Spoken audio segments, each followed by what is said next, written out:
Bienvenidas y bienvenidos a otra cápsula del ramo Evaluación, Diagnóstico y Peritaje de la profesora Fátima Nevado. Mi nombre es Paloma Pavés y soy su ayudante. Y el día de hoy, la cápsula abordará el test de percepción temática más conocido como TAT.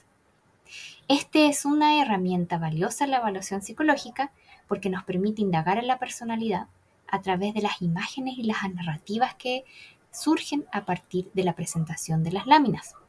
Por tanto, a lo largo de esta cápsula desglosaremos su origen, su aplicación y el análisis.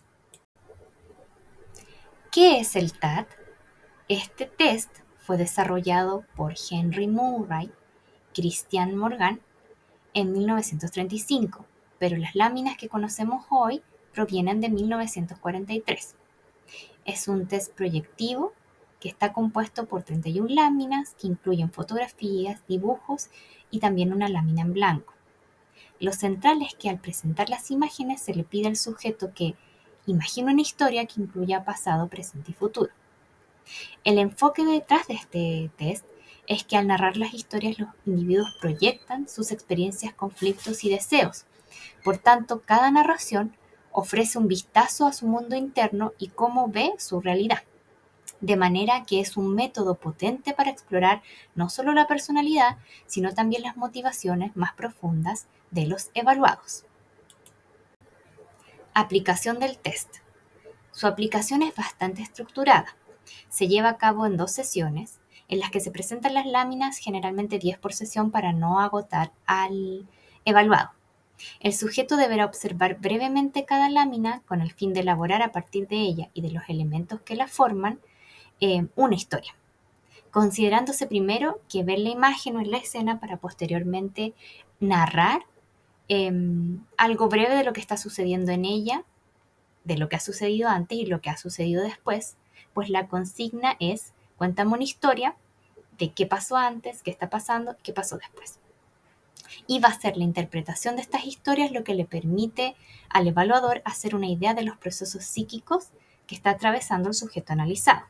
Como dije, la consigna es que el sujeto cree una historia y el evaluador va a tomar un rol pasivo de observador, y es importante que tome notas de la postura corporal, el ánimo, los silencios y las pausas que pueda realizar el evaluado.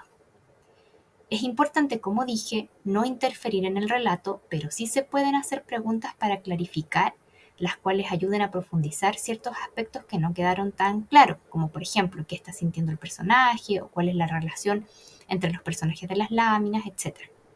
La idea es que las respuestas sean lo más espontáneas posibles. Como se dijo, el test consta de un total de 31 láminas en blanco y negro, de las cuales todas menos una representan diferentes escenas estructuradas pero ambiguas, vinculadas a distintas temáticas. Entre ellas, 11 son universales, mientras que el resto se dividen en función del tipo de población objeto de estudio, según su sexo o según su edad. De manera que cada sujeto como máximo podría visualizar una veintena. Sin embargo, no es necesario que se pasen todas, sino que el evaluador va a valorar si resulta indispensable pasar algunas nada más o todas en función de lo que está buscando. Y se clasifican en láminas generales, que son las que se pueden usar para cualquier sujeto sin distinción de género ni edad. Láminas para mujeres y niñas, que tienen las siglas en general G y F. Estas láminas están diseñadas específicamente para evaluar estas proyecciones. Y láminas para hombres y niños con las siglas M y B larga. Cada lámina tiene un número y las letras que van a indicar el uso. Por ejemplo, la lámina 16, que está completamente en blanco, es muy interesante porque invita al sujeto a proyectar su propia imagen y experiencia, y así permitir un análisis mucho más introspectivo. En esta imagen podemos ver un niño con violín, que corresponde a una lámina del tipo general y es la lámina número 1. En esta diapositiva ustedes podrán leer las láminas que corresponden a las láminas denominadas generales. ¿Y cuáles son estas, por cierto? Por ejemplo, la lámina 1, como dijimos, es el niño que contempla el violín. La lámina 5, una mujer de edad media que está de pie en el umbral de una puerta a medio abrir, mirando al interior de la habitación. La lámina 14, que es la silueta de un hombre o mujer contra una ventana abierta, y el resto del recuadro es totalmente negro. La lámina 20, la figura difusamente iluminada de un hombre o de una mujer, en la noche apoyada contra un poste de luz. En el caso de las láminas para mujeres y niñas tenemos 9. Solo por mencionar algunas, la lámina 6, una mujer joven sentada en el extremo de un sofá mira hacia atrás por sobre su hombro a un hombre mayor con una pipa en la boca. La lámina 12, el retrato de una mujer joven con una mujer mayor con un chal sobre su cabeza. En el caso de las láminas para hombres y niños tenemos 10. Por ejemplo, en la lámina 8, un niño adolescente mira desde el cuadro, a un lado se ve el cañón de un rifle, por ejemplo. La lámina 17, un hombre desnudo trepa por una soga. En el caso del análisis e interpretación, el análisis de las narraciones que se producen a partir de este test se dividen en 2 partes principales. Primero, el análisis de comprensión o formal, que aquí el evaluador examina cómo el sujeto va construyendo la historia. Se observan aspectos como la coherencia, la riqueza de los detalles y el lenguaje que utiliza. Estas observaciones pueden ofrecer pistas sobre la capacidad de comunicación y el estilo cognitivo del individuo. Por otro lado está el análisis de contenido. Aquí se trata de identificar quién es el protagonista en cada historia y cómo interactúa con el entorno.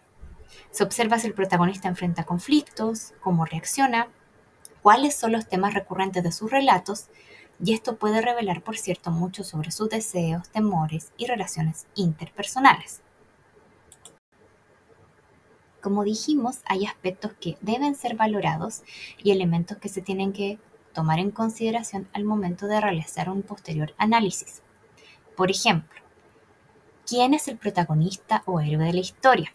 Es decir, aquel personaje del que más habla el evaluado y que vendría siendo aquel con el cual se identifica o bien se centra la historia. Siguiendo con el tema del héroe, es importante identificar sus cualidades. ¿Cómo es que lo describe el evaluado? ¿Es bueno, es malo? ¿Es pasivo, activo? ¿Es fuerte, es débil, etcétera? También es importante poder identificar sus necesidades, qué es lo que le motiva, cómo reacciona también y cuáles son sus preocupaciones o qué es lo que lo estresa en la historia que va contando.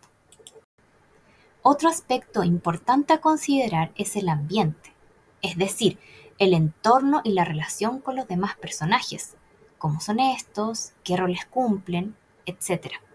Esto puede informar de cómo efectivamente se está relacionando nuestro paciente con su entorno real.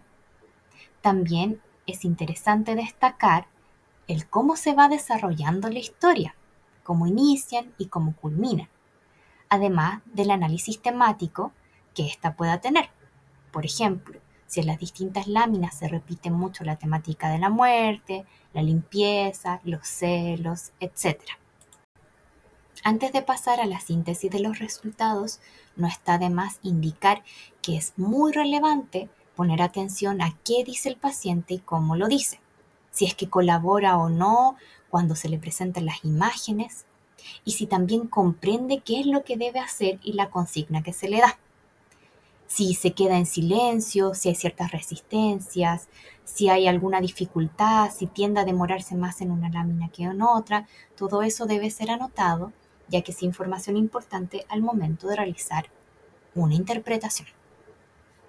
Pasando al tema de la síntesis, como sabemos, el TAT no es simplemente un test, sino que es un test proyectivo que nos puede ayudar a descubrir tendencias psicológicas de nuestros evaluados, ¿no? Dando cuenta de cómo percibe éste la realidad y cómo se percibe a sí mismo, en razón de las narrativas que va dando lámina tras lámina. Ahora, es importante considerar que esto es solo una hipótesis de un posible diagnóstico. el TAT por sí solo no va a arrojar un resultado netamente fiable, sino que se debe corroborar con otro tipo de test, además de una buena anamnesis con nuestros pacientes.